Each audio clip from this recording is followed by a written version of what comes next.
Chapter 18, Economic Progress. Economic Policy, Thoughts for Tomorrow and Today. Foreign Investment. Some people call the programs of economic freedom a negative program. They say, what do you liberals really want?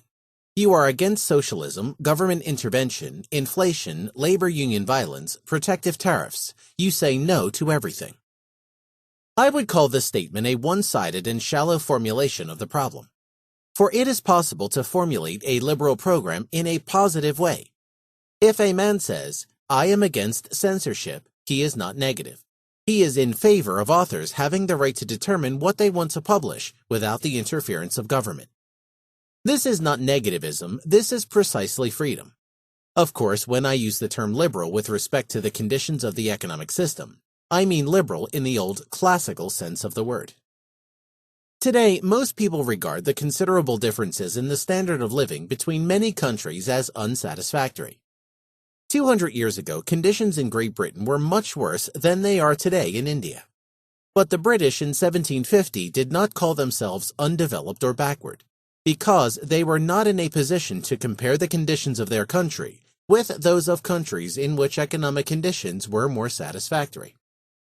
Today, all people who have not attained the average standard of living of the United States believe that there is something wrong with their own economic situation.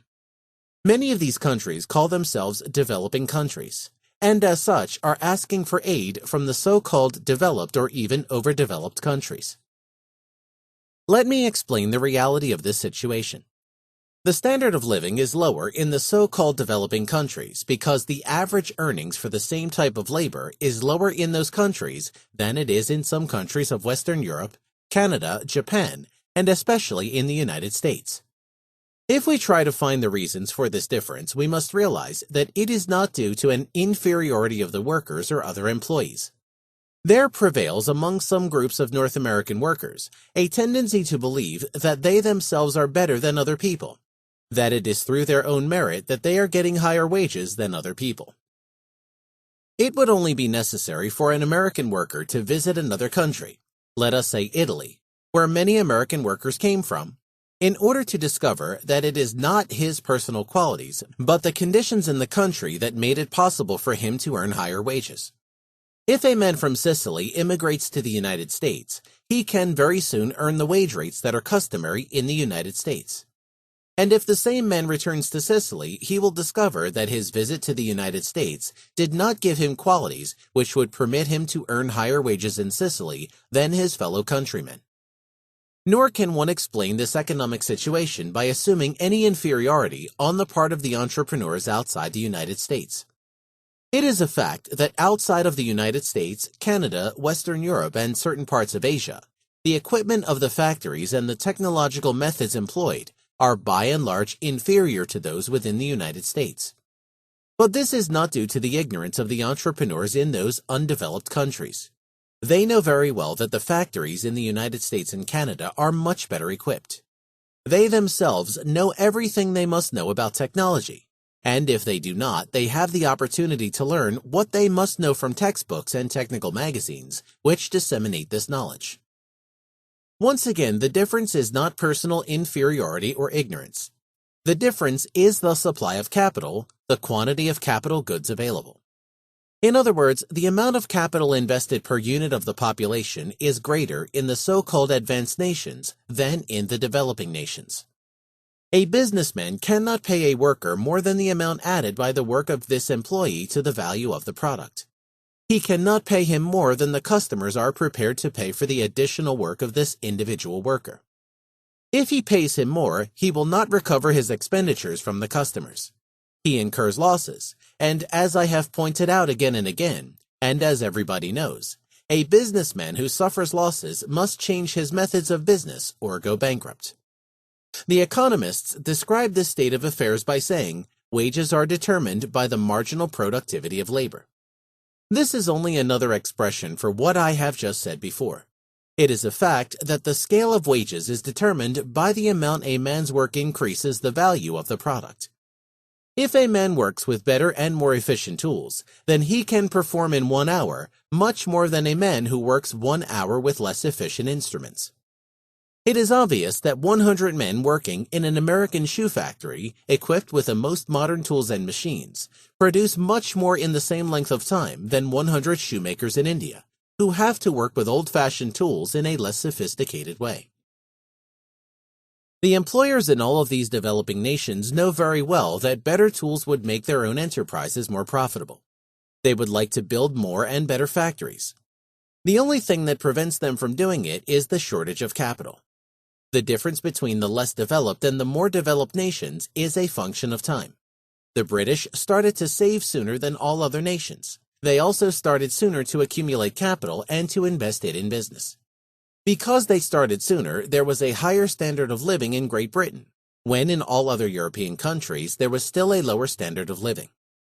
Gradually, all the other nations began to study British conditions, and it was not difficult for them to discover the reason for Great Britain's wealth. So they began to imitate the methods of British business.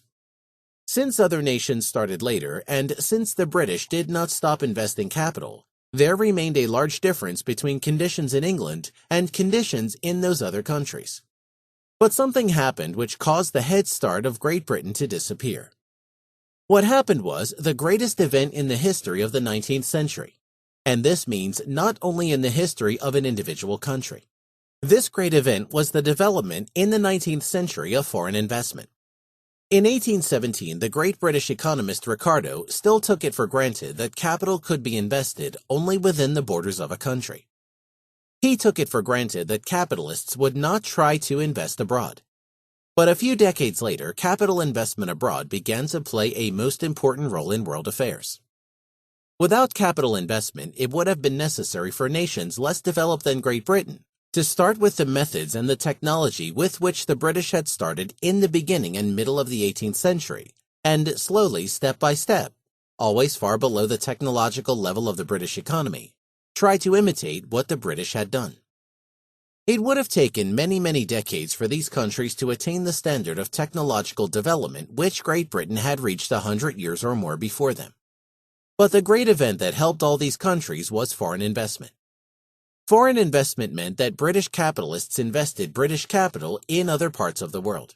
They first invested it in those European countries, which, from the point of view of Great Britain, were short of capital and backward in their development.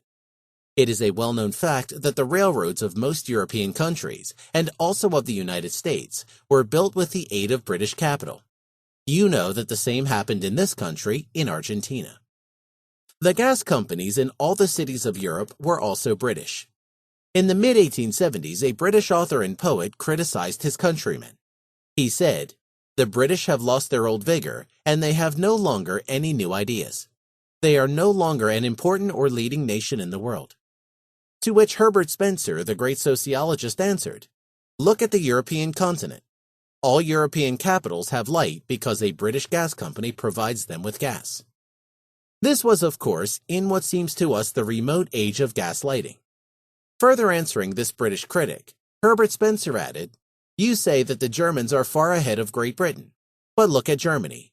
Even Berlin, the capital of the German Reich, the capital of Geist, would be in the dark if a British gas company had not invaded the country and lighted the streets."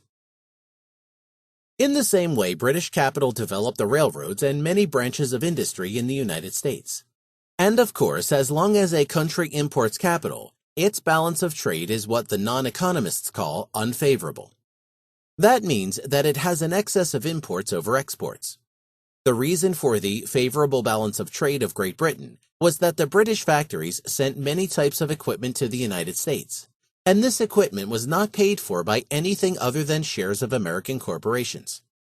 This period in the history of the United States lasted, by and large, until the 1890s.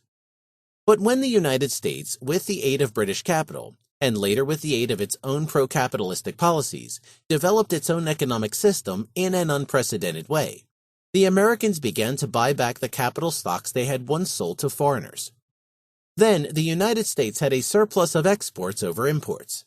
The difference was paid by the importation, by the repatriation, as one called it, of American common stock. This period lasted until the First World War. What happened later is another story. It is the story of the American subsidies for the belligerent countries in between and after two world wars. The loans, the investments the United States made in Europe, in addition to Lend-Lease, foreign aid, the Marshall Plan, food that was sent overseas, and other subsidies. I emphasize this because people sometimes believe that it is shameful or degrading to have foreign capital working in their country. You have to realize that in all countries except England, foreign capital investment played a considerable part in the development of modern industries. If I say that foreign investment was the greatest historical event of the 19th century, you must think of all those things that would not have come into being if there had not been any foreign investment. All the railroads, the harbors, the factories and mines in Asia, and the Suez Canal, and many other things in the Western Hemisphere, would not have been constructed had there been no foreign investment. Foreign investment is made in the expectation that it will not be expropriated. Nobody would invest anything if he knew in advance that somebody would expropriate his investments. At the time when these foreign investments were made in the 19th century and at the beginning of the 20th century, there was no question of expropriation.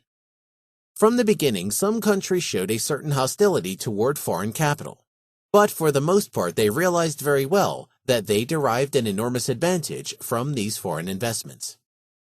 In some cases, these foreign investments were not made directly to foreign capitalists, but indirectly by loans to the foreign government. Then it was the government that used the money for investments. Such was, for instance, the case in Russia. For purely political reasons, the French invested in Russia, in the 2 decades preceding the First World War, about 20 billion gold francs, lending them chiefly to the Russian government. All the great enterprises of the Russian government, for instance the railroad that connects Russia from the Ural Mountains through the ice and snow of Siberia to the Pacific, were built mostly with foreign capital lent to the Russian government. You will realize that the French did not assume that one day there would be a communist Russian government that would simply declare it would not pay the debts incurred by its predecessor, the Tsarist government. Starting with the First World War, there began a period of worldwide open warfare against foreign investments. Since there is no remedy to prevent a government from expropriating invested capital, there is practically no legal protection for foreign investments in the world today. The capitalists did not foresee this. If the capitalists of the capital exporting countries had realized it, all foreign investments would have come to an end 40 or 50 years ago. But the capitalists did not believe that any country would be so unethical as to renege on a debt, to expropriate and confiscate foreign capital. With these acts, a new chapter began in the economic history of the world. With the end of the Great Period in the 19th century, when foreign capital helped to develop in all parts of the world modern methods of transportation, manufacturing, mining, and agriculture, there came a new era in which the governments and the political parties considered the foreign investor as an exploiter who should be expelled from the country. In this anti-capitalist attitude, the Russians were not the only sinners. Remember, for example, that expropriation of the American oil fields in Mexico and all the things that have happened in this country, Argentina, which I have no need to discuss.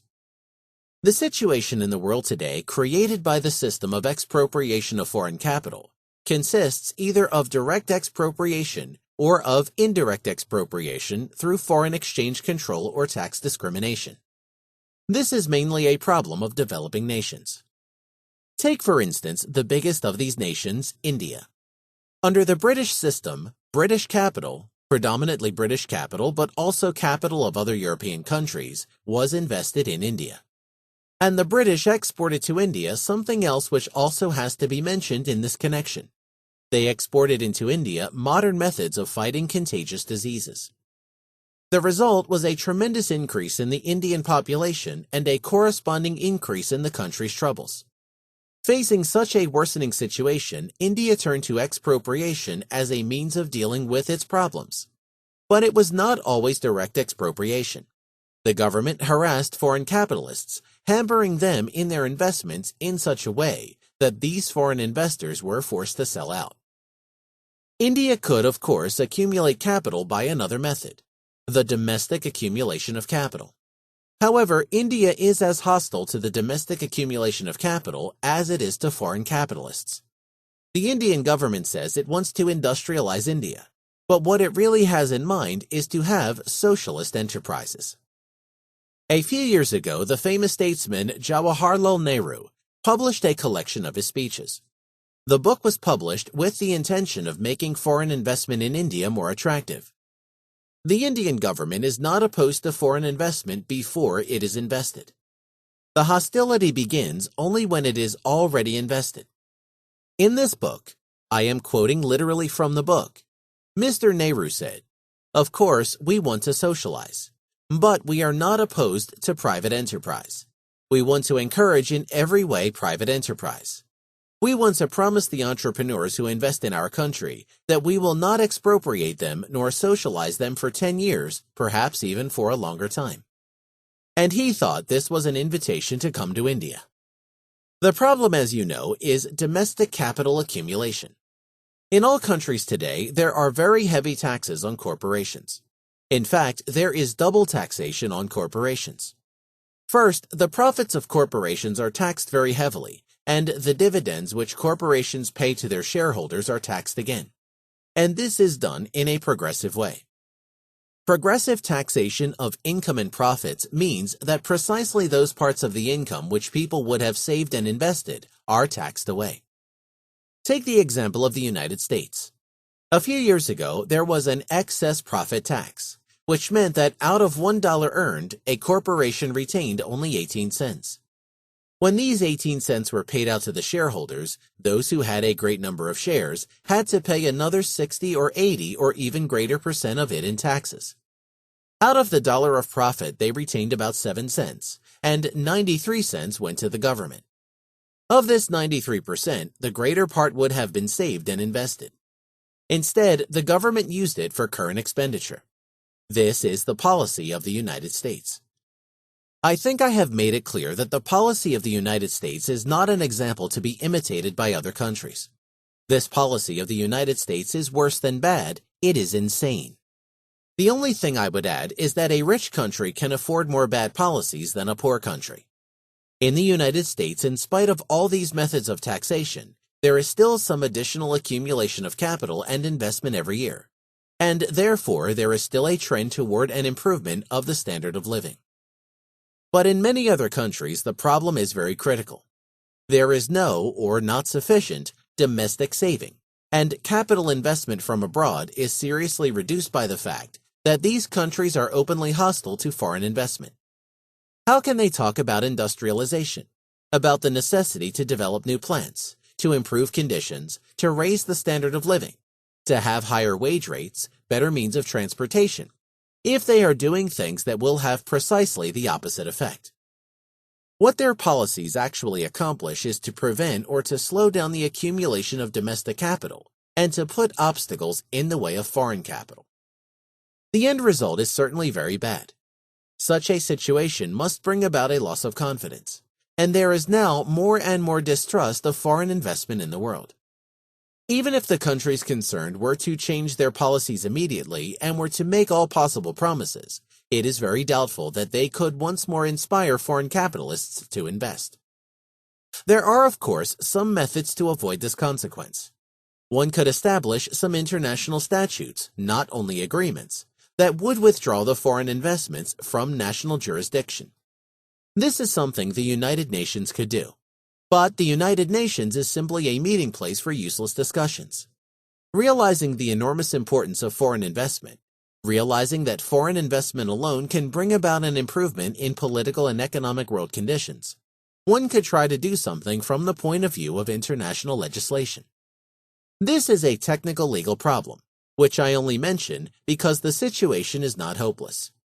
If the world really wanted to make it possible for the developing countries to raise their standard of living to the level of the American way of life, then it could be done. It is only necessary to realize how it could be done. What is lacking in order to make the developing countries as prosperous as the United States is only one thing: capital. And of course, the freedom to employ it under the discipline of the market and not the discipline of the government. These nations must accumulate domestic capital, and they must make it possible for foreign capital to come into their countries. For the development of domestic savings, it is necessary to mention again that domestic saving by the masses of the population presupposes a stable monetary unit. This implies the absence of any kind of inflation. A great part of the capital at work in American enterprises is owned by the workers themselves and by other people with modest means. Billions and billions of saving deposits, of bonds, and of insurance policies are operating in these enterprises. On the American money market today, it is no longer the banks, it is the insurance companies that are the greatest money lenders. And the money of the insurance company is, not legally but economically, the property of the insured. And practically everybody in the United States is insured in one way or another. The prerequisite for more economic equality in the world is industrialization. And this is possible only through increased capital investment, increased capital accumulation. You may be astonished that I have not mentioned a measure which is considered a prime method to industrialize a country. I mean protectionism. But tariffs and foreign exchange controls are exactly the means to prevent the importation of capital and industrialization into the country. The only way to increase industrialization is to have more capital.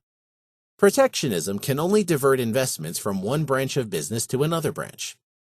Protectionism in itself does not add anything to the capital of a country. To start a new factory, one needs capital. To improve an already existing factory, one needs capital and not a tariff. I do not want to discuss the whole problem of free trade or protectionism.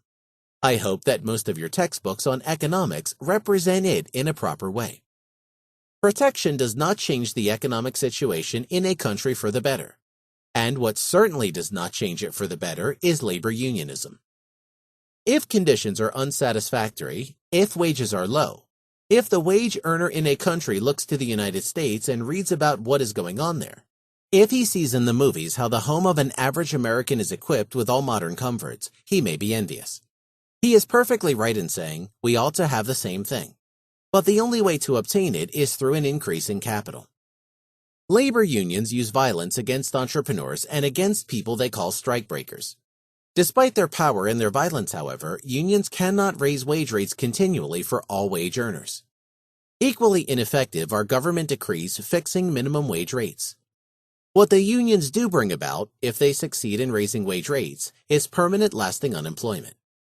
But unions cannot industrialize the country. They cannot raise the standard of living of the workers. And this is the decisive point. One must realize that all the policies of a country that wants to improve its standard of living must be directed toward an increase in the capital invested per capita. This per capita investment of capital is still increasing in the United States, in spite of all of the bad policies there. And the same is true in Canada and in some of the Western European countries. But it is unfortunately decreasing in countries like India. We read every day in the newspapers that the population of the world is becoming greater by perhaps 45 million people or even more per year. And how will this end? What will the results and the consequences be? Remember what I said about Great Britain. In 1750, the British people believed that 6 million constituted a tremendous overpopulation of the British Isles, and that they were headed for famines and plagues. But on the eve of the last World War in 1939, 50 million people were living in the British Isles, and the standard of living was incomparably higher than it had been in 1750. This was the effect of what is called industrialization, a rather inadequate term. Britain's progress was brought about by increasing the per capita investment of capital. As I said before, there is only one way a nation can achieve prosperity. If you increase capital, you increase the marginal productivity of labor, and the effect will be that real wages will rise. In a world without migration barriers, there would be a tendency all over the world toward an equalization of wage rates. If there were no migration barriers today, probably 20 million people would try to reach the United States every year in order to get higher wages. The inflow would reduce wages in the United States and raise them in other countries. I do not have time to deal with this problem of migration barriers. But I do want to say that there is another method toward the equalization of wage rates all over the world. This other method, which operates in the absence of the freedom to migrate, is the migration of capital. Capitalists have the tendency to move towards those countries in which there is plenty of labor available and in which labor is reasonable. And by the fact that they bring capital into these countries, they bring about a trend toward higher wage rates. This has worked in the past, and it will work in the future in the same way. When British capital was first invested in, let us say, Austria or Bolivia, wage rates there were much, much lower than they were in Great Britain. But this additional investment brought about a trend toward higher wage rates in those countries, and such a tendency prevailed all over the world. It is a very well-known fact that as soon as, for instance, the United Fruit Company moved into Guatemala, the result was a general tendency toward higher wage rates, beginning with the wages which United Fruit Company paid, which then made it necessary for other employers to pay higher wages also. Therefore, there is no reason at all to be pessimistic in regard to the future of undeveloped countries. I fully agree with the communists and the labor unions when they say, what is needed is to raise the standard of living. A short time ago, in a book published in the United States, a professor said, "We now have enough of everything. Why should people in the world still work so hard? We have everything already." I do not doubt that this professor has everything. But there are other people in other countries, also many people in the United States, who want and should have a better standard of living. Outside of the United States, in Latin America, and still more in Asia and Africa, everyone wishes to see conditions improved in his own country. A higher standard of living also brings about a higher standard of culture and civilization. So I fully agree with the ultimate goal of raising the standard of living everywhere. But I disagree about the measures to be adopted in attaining this goal. What measures will attain this end? Not protection, not government interference, not socialism, and certainly not the violence of the labor unions, euphemistically called collective bargaining, which in fact is bargaining at the point of a gun.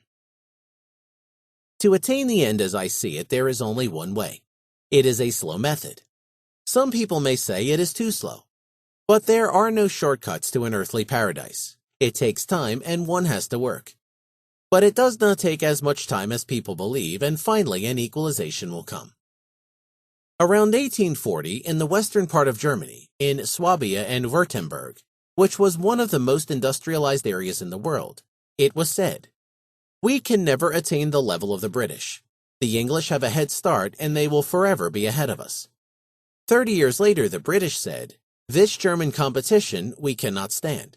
We have to do something against it." At that time, of course, the German standard was rapidly rising and was even then approaching the British standard. And today, the German income per capita is not behind that of Great Britain at all. In the center of Europe, there is a small country, Switzerland, which nature has endowed very poorly. It has no coal mines, no minerals, and no natural resources. But its people over the centuries have continually pursued a capitalistic policy. They have developed the highest standard of living in continental Europe, and their country ranks as one of the world's great centers of civilization. I do not see why a country such as Argentina, which is much larger than Switzerland both in population and in size, should not attain the same high standard of living after some years of good policies. But, as I pointed out, the policies must be good. Human action. Number 9, entrepreneurial profits and losses in a progressing economy. In the imaginary construction of a stationary economy, the total sum of all entrepreneurs' profits equals the total sum of all entrepreneurs' losses. What one entrepreneur profits is, in the total economic system, counterbalanced by another entrepreneur's loss. The surplus which all the consumers together expend for the acquisition of a certain commodity is counterbalanced by the reduction in their expenditure for the acquisition of other commodities. It is different in a progressing economy. We call a progressing economy an economy in which the per capita quota of capital invested is increasing. In using this term, we do not imply value judgments.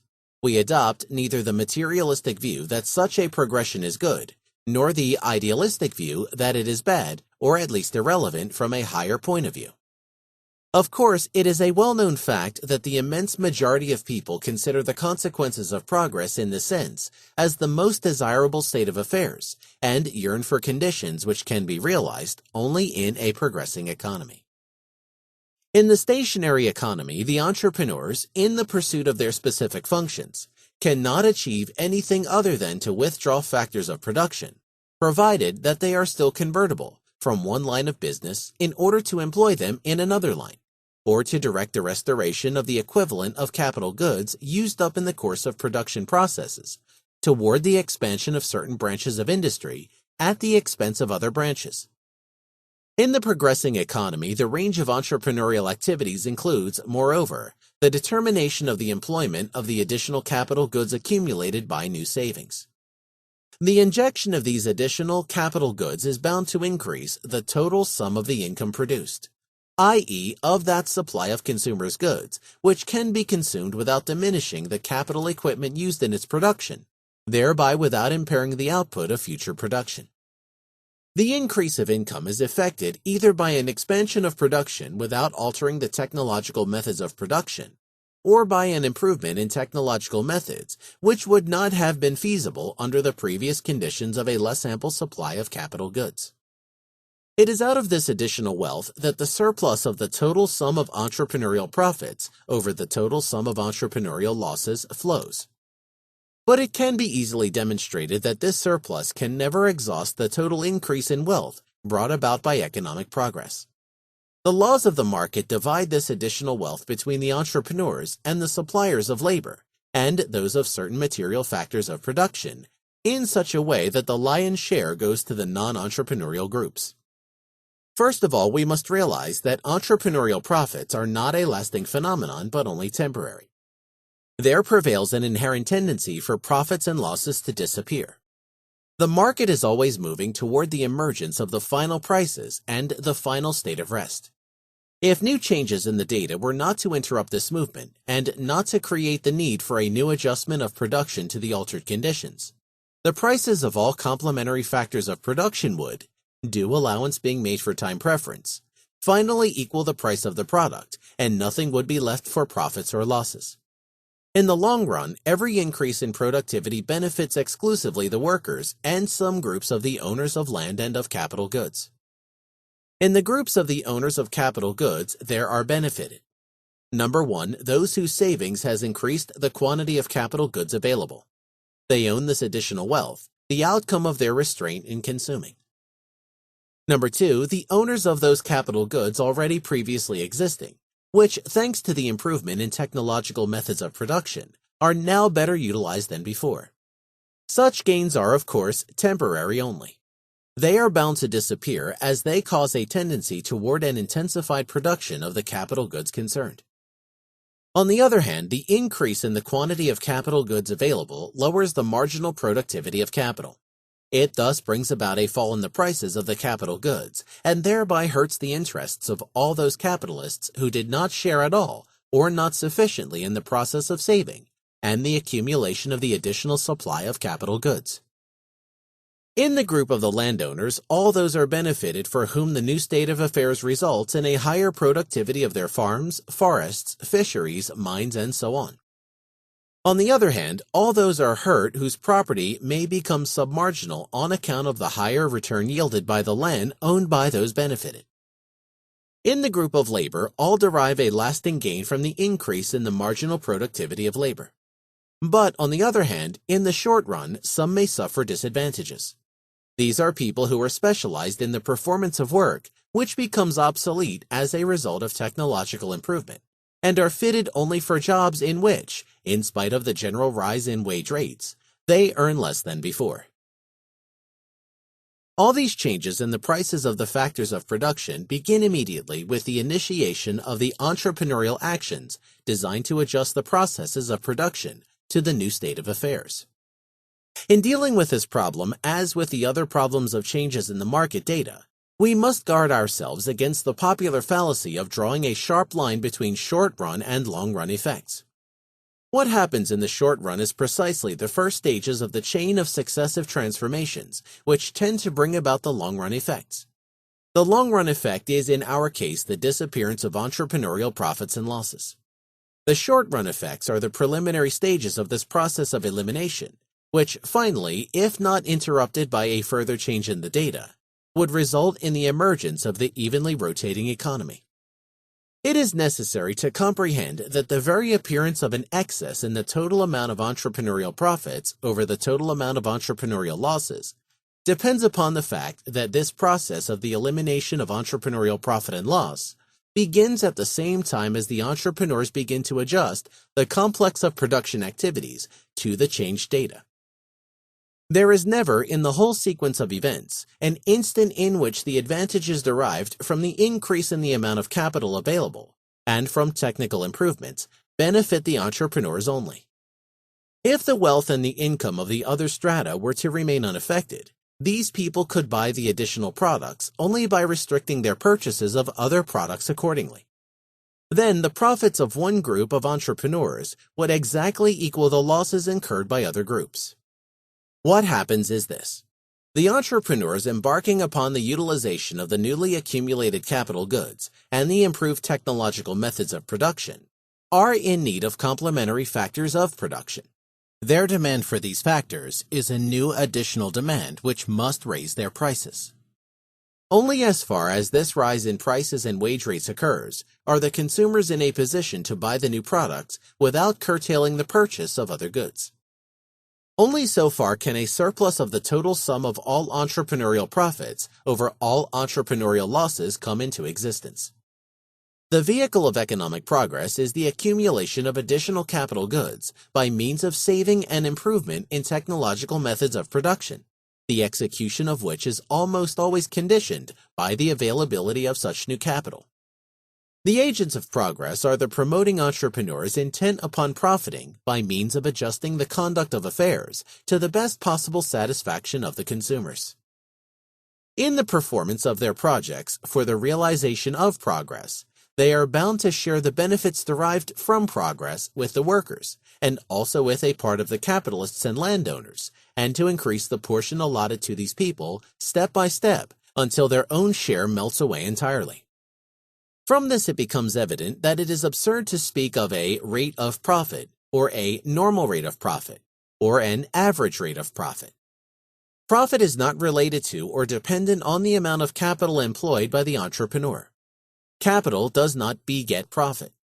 Profit and loss are entirely determined by the success or failure of the entrepreneur to adjust production to the demand of the consumers.